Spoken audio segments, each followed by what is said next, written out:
സമയത്ത് നമ്മൾ ആ സമയം വാടക വീട്ടിലാണ് താമസിച്ചിരുന്നത്. അപ്പോൾ ഓണർ അവരിങ്ങനെ പറയാണ് കല്യാണം ഉറച്ചു എന്ന് പറഞ്ഞ സമയത്ത് ഏതാ ഷിമ്മിട്ടിട്ട് പുറത്തിരിക്കുന്ന ആ കൊച്ചുകുട്ടിക്കോ ഇവർക്കെന്താ ഇവർക്ക് എന്തെങ്കിലും പ്രശ്നമുണ്ടോ, ഈ ചെറിയ കുട്ടീനെ കല്യാണം കഴിച്ചു കൊടുക്കാണോ എന്നാണ് അവര് പോലും വിചാരിച്ചത്.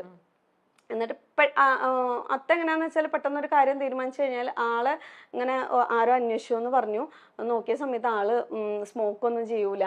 ഓക്കെ, എൻ്റെ മോളുടെ ലൈഫ് ഭദ്രമായിരിക്കും, നന്നായി കെയർ ചെയ്യും അങ്ങനെയെന്നൊക്കെയാണ്. കാരണം അത്ത നന്നായിട്ട് സ്മോക്ക് ചെയ്യായിരുന്നു. അപ്പൊ ഞങ്ങൾക്ക് ആർക്കും അതിനോട് താല്പര്യം ഉണ്ടായിരുന്നില്ല. അപ്പൊ അതന്വേഷിച്ചപ്പോ ഓക്കെ, ആള് ഗൾഫിലാണ്, ജോലി കാര്യങ്ങളൊന്നും അന്വേഷിച്ചില്ല. നല്ലൊരു മനുഷ്യൻ, അതാണല്ലോ നമ്മുടെ മോളുടെ ഭാവിക്ക് വേണ്ടത് എന്ന് വിചാരിച്ചിട്ടാണ് കല്യാണം അങ്ങനെ കഴിഞ്ഞത്. ഓക്കെ, അങ്ങനെ കല്യാണം കഴിഞ്ഞ ഹസ്ബൻഡിന്റെ പേര് അബ്ദുൽ ഗഫൂർ. ഓക്കെ, അപ്പോ ഗൾഫിലായിരുന്നു ആള്. അതിന് ശേഷം കല്യാണം കഴിഞ്ഞ 60 ദിവസത്തിന് ശേഷം ശരിക്കും പറയുകയാണെങ്കിൽ നമ്മൾ ആ സമയം എണ്ണി വെക്കും. 1 2 3 ഇത്ര ദിവസമേ ആള് നമ്മുടെ കൂടെ ഉണ്ടാവുള്ളൂ എന്ന് പറഞ്ഞിട്ട് നമ്മളിങ്ങനെ എണ്ണല്ലോ. 63ാമത്തെ ദിവസം ഗൾഫിലേക്ക് തിരിച്ചു പോവാണ്. പിന്നീട് അങ്ങോട്ട് സത്യം പറഞ്ഞു കഴിഞ്ഞാല് ഒരിക്കലും ഒരിക്കലും ഒരു പെൺകുട്ടിയെയും ഇതുപോലെ ആ ഒരു ചെറിയൊരു പ്രായത്തില് അതും ഗൾഫുകാരായിട്ടുള്ള ഒരു വീട്ടിലേക്ക് കെട്ടിച്ച് കൊടുക്കരുത്. കാരണം നമ്മൾ അത്രയും അവിടെ സ്ട്രഗിൾ ചെയ്യും. കാരണം നമുക്ക് ആകെ അറിയുന്നത് നമ്മൾ ഇന്റിമേറ്റ് ആയി നമ്മൾ കുറച്ച് ക്ലോസ് ആയിരിക്കുന്ന ഈ ഒരു ഹസ്ബൻഡിനോടായിരിക്കും. വിവാഹം കഴിഞ്ഞ് 17 വയസ്സെന്ന് ഒരു മെച്യൂരിറ്റി എന്ന് പറഞ്ഞാൽ എന്താണെന്ന് പോലും അറിയാത്തൊരു പ്രായത്തില് നമ്മള് വേറൊരു വീട്ടില്, അതായത് എനിക്ക് കംഫർട്ടബിൾ ആയിട്ടുള്ളത് എൻ്റെ അത്ത, എൻ്റെ അമ്മ, എൻ്റെ ആങ്ങളമാര്, ഇതേ നമ്മൾ കണ്ടിട്ടുള്ളൂ. തികച്ചും ആരാണ് എന്താണ് ഒന്നും അറിയാത്തൊരു വീട്ടിലേക്ക് നമ്മൾ കയറി പോവാണ്. ഒരുപാട് ഈ പ്രതീക്ഷകൾ എല്ലാവരും പറയുന്ന പോലെ നമ്മളിങ്ങനെ ചിന്തിക്കും, ഒരു പെണ്ണിന്റെ വിവാഹം എന്നൊക്കെ പറഞ്ഞു കഴിഞ്ഞാല് നന്നായി ഒരുങ്ങുക, നല്ല ആഭരണങ്ങളൊക്കെ കിട്ടും, പുതിയ ഡ്രസ്സ് കിട്ടും, ഇനിയിപ്പോ വിവാഹം കഴിഞ്ഞാല് കുറെ ടൂറൊക്കെ പോവാം, ഇതൊക്കെ നമ്മൾ അറിയുന്നുള്ളൂ, കാണുന്നുള്ളൂ. പക്ഷെ യഥാർത്ഥ ജീവിതം എന്ന് പറഞ്ഞു കഴിഞ്ഞാൽ അതല്ല. അതിനകത്ത് വേറൊരു സംഭവമാണ്, വേറൊരു ലോകമാണ്. പിന്നെ അങ്ങോട്ട് ഭാരങ്ങളും പ്രാരാബ്ദങ്ങളും നമ്മളിലേക്ക് ഇങ്ങോട്ട് വരികയാണ്. അതുവരെയും ഒരു കൊച്ചു കുട്ടിയായിട്ടിരുന്നാൽ നമ്മള് ആ വീട്ടിൽ അവരെ സംബന്ധിച്ചിടത്തോളം അവർക്ക് മരുമോളാണ്.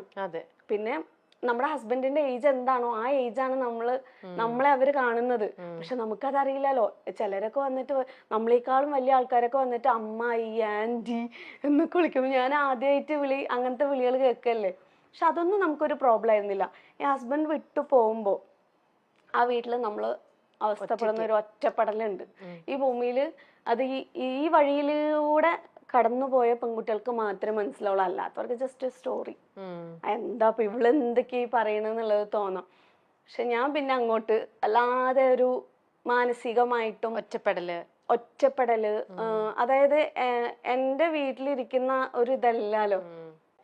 ഓക്കെ, അപ്പൊ അതിനുശേഷം അദ്ദേഹം അങ്ങനെ 63 ദിവസം കഴിഞ്ഞപ്പോൾ അദ്ദേഹം ഗൾഫിലേക്ക് പോയി, ജോലിക്കായിട്ട് ഗൾഫിലേക്ക് പോയി. പിന്നീട് അങ്ങോട്ട് എപ്പോഴാ തിരിച്ചു വരുന്നത് എന്ന് പറഞ്ഞിട്ട് കാത്തുനിന്ന്, അതായത് നമ്മുടെ വീട്ടിലേക്ക് എന്നാ ഒന്ന് പോവാ വെയിറ്റ് ചെയ്തിരിക്കും. ഇവിടെ 15 ദിവസം, അവിടെ 10 ദിവസം, അല്ലെങ്കിൽ ഇവിടെ 20 ദിവസം, അവിടെ ഹസ്ബൻഡിന്റെ വീട്ടിൽ 20 ദിവസം നിൽക്കുക, 10 ദിവസം അമ്മയുടെ വീട്ടിൽ.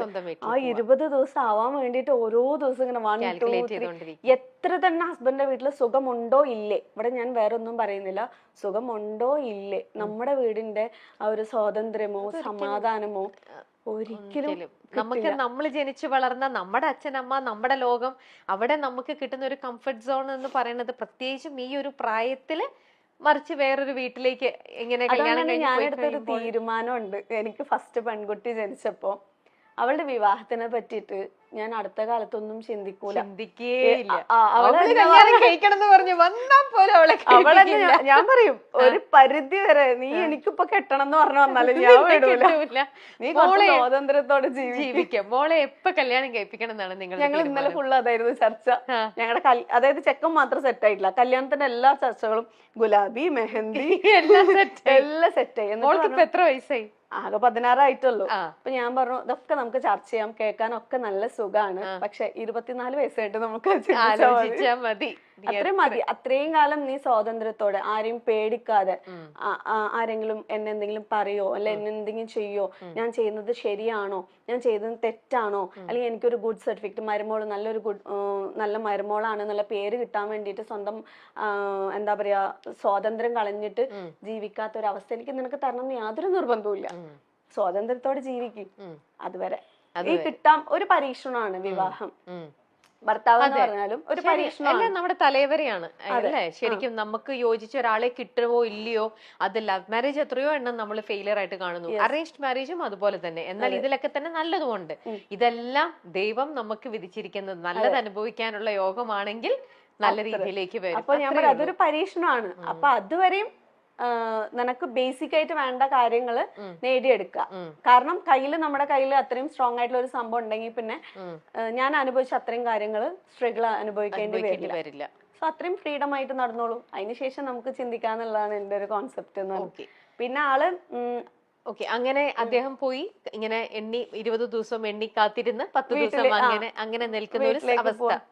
ചില സമയം പനി വരാനൊക്കെ വേണ്ടിട്ട് ആഗ്രഹിച്ചിട്ടുണ്ട് വീട്ടിലേക്ക് പോവാൻ, എങ്ങനെയെങ്കിലും ഒന്ന് വീട്ടിലേക്ക് പോവാൻ. പനി വന്നു കഴിഞ്ഞാൽ എന്തായാലും വീട്ടിലേക്ക് പോകണല്ലോ, അങ്ങനെ ചിന്തിച്ച ദിവസങ്ങൾ വരെ ഉണ്ട്. അപ്പൊ അതാ ഞാൻ പറഞ്ഞത്, നമ്മുടെ മക്കൾക്ക് അങ്ങനത്തെ ഒരു അവനവന്റെ വീട്ടിലേക്ക് വരാൻ മറ്റുള്ളവരുടെ എന്തെങ്കിലും വേണം, കിട്ടിയിട്ട് വേണം എന്ന് ആഗ്രഹിക്കുന്ന ആ ഒരു സംഭവം വേണ്ട, മനസ്സിലായി എന്ന്. അതുകൊണ്ടാണ് എനിക്ക് അങ്ങനെ തോന്നിയത്. പിന്നെ ആള് ഒരു 11 മാസം കഴിഞ്ഞിട്ടാണ് വരുന്നത്. വരുന്ന തലേദിവസം എന്നെ വിളിച്ചിട്ട് പറയാണ് എനിക്ക് ലീവ് കിട്ടിയില്ല, ഞാൻ വരുന്നില്ല എന്നുള്ളത്. ഞാൻ ആ സമയം ഹസ്ബൻഡിന്റെ വീട്ടിലാണ്. ബാത്റൂമിൽ പോയി, അതൊന്നും ആർക്കും അറിയില്ലേ, ബാത്റൂമിൽ പോയിട്ട് പൈപ്പ് തുറന്നിട്ടിട്ട് ഒച്ചിട്ടിട്ട് കരഞ്ഞിട്ട് എൻ്റെ അത്താനെ വിളിച്ചു പറഞ്ഞു നാളെ വരില്ല എന്നാ പറയുന്നത്. എനിക്കിനി ജീവിക്കണ്ട, എനിക്ക് പറ്റൂല, എനിക്കിനി ഇങ്ങനെ മുന്നോട്ട് പോകാൻ പറ്റൂല, ഞാൻ നാളെ തന്നെ വീട്ടിലേക്ക് വരും, എനിക്ക് പറ്റൂല എന്നൊക്കെ പറഞ്ഞ ഭയങ്കര കരച്ചിലായിരുന്നു. അപ്പോൾ എൻ്റെ അത്ത പറഞ്ഞു ഓക്കെ ശരി നീ കരയാതെ, നമുക്ക് ആലോചിക്കാം, നമുക്ക് എന്താ വേണ്ട തീരുമാനിക്കാം. അല്ലെങ്കിലും നിന്നെ ഗൾഫുകാരന് കല്യാണം കഴിച്ചു കൊടുക്കണം എന്നൊന്നും എനിക്ക് തീരുമാനം ഉണ്ടായിരുന്നില്ല. നമ്മൾ പറഞ്ഞതല്ലേ, ആള് വന്നു കഴിഞ്ഞാൽ അവിടെ ഷോപ്പ് ഇട്ട് കൊടുക്കുക, അതാണല്ലോ നമ്മുടെ പ്ലാൻ, അതൊക്കെ ഞാൻ ശരിയാക്കി തരാമെന്ന് പറഞ്ഞിട്ട് അത്ത അങ്ങനെ പറഞ്ഞിട്ട് അന്ന് സമാധാനിപ്പിച്ചു. പിന്നെ നോക്കിയപ്പോ ആള് വരുന്നുണ്ട്, വെറുതെ നമ്മളെ ഒന്ന് കളിപ്പിക്കാനും വേണ്ടിട്ട് പറഞ്ഞതാണ് എന്നുള്ളത് മനസ്സിലാവുന്നത്. വന്ന എല്ലാം സെറ്റ് ആവുമെന്നാണ് നമ്മൾ വിചാരിച്ചത്. പക്ഷെ പിന്നീട് അങ്ങോട്ട് എന്താ പറയാ, പ്രോബ്ലംസിന്റെയും ഫിനാൻഷ്യലി ആയിട്ടുള്ള ബുദ്ധിമുട്ടിന്റെയും ഒരു വൻ കുത്തൊഴുക്ക് തന്നെയായിരുന്നു പിന്നെ നമ്മുടെ ജീവിതത്തിലേക്ക് വന്നത്. ആളിപ്പോ ഗൾഫിലാണെങ്കിൽ പോലും എന്റെ കാര്യത്തിനൊന്നും അങ്ങനെ സ്പെഷ്യലായിട്ട് നമുക്കൊന്നും നോക്കേണ്ട ആവശ്യമില്ല. അപ്പൊ എനിക്ക് എന്തെങ്കിലും പ്രോബ്ലംസ് അല്ലെങ്കിൽ അസുഖം വന്നു കഴിഞ്ഞാൽ ഞാൻ എന്റെ വീട്ടിൽ പോകുമ്പോഴാണ് അമ്മയാണ് ആ സമയത്ത് ഹോസ്പിറ്റലിൽ കൊണ്ടുപോകുന്നതൊക്കെ. അപ്പൊ എനിക്കെന്ന് പറഞ്ഞിട്ട് ചിലവിന്റെ കാര്യം നോക്കണ്ട. പക്ഷെ നാട്ടിലേക്ക് വന്നു കഴിഞ്ഞാൽ പിന്നെ ഞാൻ ആളോട് പറഞ്ഞു എനിക്ക് പഠിക്കണം. ഈ 11 മാസത്തിന് ശേഷമാണ് വീണ്ടും പഠിക്കാനുള്ള ഒരു തീരുമാനത്തിലേക്ക് എത്തുന്നത്. അപ്പൊ അത് പോസിബിൾ ആവോ, നടക്കോ, ഇവിടെ നിന്ന് പോകുന്നത് നടക്കോ എന്ന് ചോദിച്ചു. ഇത് ഞാൻ പറഞ്ഞിട്ടില്ല, അതായത് അറബി കോളേജിലേക്ക് വീണ്ടും ഡിഗ്രി എടുക്കാൻ വേണ്ടിയിട്ടുള്ള ഒരു തീരുമാനമായിരുന്നു. അപ്പം നടക്കും, എല്ലാ പണിയും ഞാൻ ചെയ്തതിന് ശേഷം ഞാൻ ഇവിടുന്ന് പോകുള്ളൂ, ആർക്കും ഒരു ബുദ്ധിമുട്ടും എൻ്റെ പഠനം കൊണ്ട് വരാത്ത രീതിയിൽ ഞാൻ ചെയ്യാന്ന് പറഞ്ഞു. കോളേജിലെ സാറൊക്കെ വിളിച്ച് സംസാരിച്ച് അവർ ഓക്കെ പറഞ്ഞു. ആഴ്ചയിൽ 3 ദിവസം അല്ലെങ്കിൽ 2 ദിവസം ക്ലാസ്സിൽ പോകുന്ന പോലെ, ബാക്കിയുള്ള ദിവസങ്ങൾ വീട്ടിലത്തെ കാര്യങ്ങൾ നോക്കുന്ന പോലെ. അപ്പൊ കുട്ടികളൊന്നും ഉണ്ടായിട്ടില്ല. അങ്ങനെ നമ്മൾ അറബി കോളേജിൽ പോയിട്ട് വീണ്ടും ഡിഗ്രിക്ക് ജോയിൻ ചെയ്ത് ക്ലാസ് ഒക്കെ അറ്റൻഡ് ചെയ്ത് അങ്ങനെ പോയിക്കൊണ്ടിരിക്കുകയാണ്. ആ സമയത്ത് മോളെ പ്രഗ്നന്റ് ആവുന്നത്. മോളെ പ്രഗ്നന്റ് ആയിട്ട് നമ്മൾ ക്ലാസ് പറ്റുന്ന പോലെ പോയി. എങ്ങനെ പോകുന്ന വെച്ചാൽ രാത്രി തന്നെ എല്ലാ പാത്രങ്ങളൊക്കെ കഴുകി ഫിനിഷ് ആക്കി വെക്കും. കാരണം എനിക്ക് നേരത്തെ ക്ലാസ്സിലോട്ട് പോകണം. അപ്പോൾ തലേ ദിവസം തന്നെ മാക്സിമം ചെയ്യാനുള്ള പണികളൊക്കെ ചെയ്തിട്ട് പാത്രങ്ങളൊക്കെ എല്ലാം കഴുകി കിച്ചൺ കംപ്ലീറ്റ് നീറ്റ് ആക്കിയതിന് ശേഷം രാവിലെ എണീറ്റിട്ട് ആണ് പോകുന്നത്, ക്ലാസ്സിലേക്ക് പോകുന്നത്. ടിഫിൻ അമ്മ റെഡിയാക്കി വെക്കും അവിടെ വീട്ടിൽ. കാരണം ഇവിടെ എനിക്ക് നിന്ന് കുക്ക് ചെയ്യാൻ പറ്റില്ല. യാത്ര ചെയ്യാൻ 1.5 മണിക്കൂറോളം നമ്മൾ വണ്ടിയിൽ നിന്നിട്ട് വേണം പോവാനും വേണ്ടിയിട്ട്. അങ്ങനെ അവിടെ നിന്ന് ടിഫിൻ ആക്കി വാങ്ങിയിട്ട് വേഗം പോകും. പിന്നെ അടുത്തടുത്തായിരുന്നോ? എന്റെ വീടും ഹസ്ബൻഡിന്റെ വീടും കുറച്ച് ഒരു 1 കിലോമീറ്ററിന്റെ ഡിസ്റ്റൻസ് ഉള്ളൂ. അതിനുശേഷം തിരിച്ച് വന്നു കഴിഞ്ഞാൽ എനിക്കായിട്ടുള്ള പണികൾ അവിടെ തന്നെ ഉണ്ടാവും. തുണി അലക്കിയതുണ്ടെങ്കിൽ ഉണക്കാനിടാനുണ്ടാവും, പാത്രം കഴുകാനുണ്ടാവും, വന്നിട്ട് ബാക്കിയുള്ള പണികൾ ചെയ്യുക. അങ്ങനെ ആയിട്ടാണ് അറബി കോളേജിൽ. അത് ഒരുപാടൊന്നും നീണ്ട് എനിക്ക് പോകാൻ പറ്റിയിട്ടുണ്ടായിരുന്നില്ല, കുറച്ചേ ഉണ്ടായിരുന്നുള്ളൂ. പിന്നെ അതിനുശേഷം പിന്നെ അത് വിട്ടു, നമുക്ക് നടക്കൂല എന്നുള്ളത് മനസ്സിലായിട്ട് അത് അവിടെ ഡ്രോപ്പ് ചെയ്തിട്ട് ഫസ്റ്റ് പ്രസവം കഴിഞ്ഞു. മോളെ പ്രഗ്നന്റ് ആയിരിക്കുന്ന സമയത്ത് അതുപോലെ ഒത്തിരി പ്രയാസങ്ങൾ അനുഭവിച്ചിട്ടുണ്ടായിരുന്നു. എന്താ പറയാ, വെയിറ്റ് എടുത്തിട്ടും അവിടെ എന്ന് പറയുമ്പോൾ പണ്ടത്തെ ആ ഒരു സ്റ്റൈലാവുമ്പോൾ തന്നെ ഈ ടാങ്കൊക്കെ ഭയങ്കര, ടാങ്കിൽ വെള്ളം നിറച്ച് വെച്ചിട്ട് അന്ന് എടുത്തിട്ട് വന്നിട്ടാണ് നമുക്ക് ഈ പാത്രങ്ങളൊക്കെ കഴുകാനും വേണ്ടിയിട്ട്. അപ്പോൾ ഞാൻ ഇതില് പോയിട്ട് ടാങ്കിന്റെ ഈ ഒരു മതിൽ എന്ന് പറയുമ്പോൾ ഇത്ര ഹൈറ്റ് ഉണ്ടാവും, ഇതിന്റെ അടുത്ത് പോയിട്ട് ഇതിനകത്തേക്ക് താഴ്ന്ന വെള്ളമായിരിക്കും, നമ്മളിത് ഹെൽപ്പ് ചെയ്യാനൊന്നും ആരും ഉണ്ടാവില്ല. അപ്പൊ ഇതിങ്ങനെ കോരി എടുത്തിട്ട് വരുമ്പോഴേക്ക് വയറൊക്കെ ഇങ്ങനെ മുട്ടിയിട്ടിരിക്കും. അപ്പൊ അടുത്ത വീട്ടില് ഇരിക്കുന്നവര് പറയും അവിടെ ഒരു കുഞ്ഞു കുട്ടീൻ്റെ, അത് എനിക്ക് ഇപ്പോഴും ഓർമ്മയുണ്ട്, ഇത് നോക്ക് ഇതുപോലെ ഒരു ജീവൻ തന്നെയാണ് നിന്റെ വയറ്റിലിരിക്കുന്നത്, നീ ഇങ്ങനെ കുനിഞ്ഞിത് എടുക്കുന്ന സമയത്ത് ആ കുട്ടിക്ക് എന്തെങ്കിലും സംഭവിക്കില്ലേ.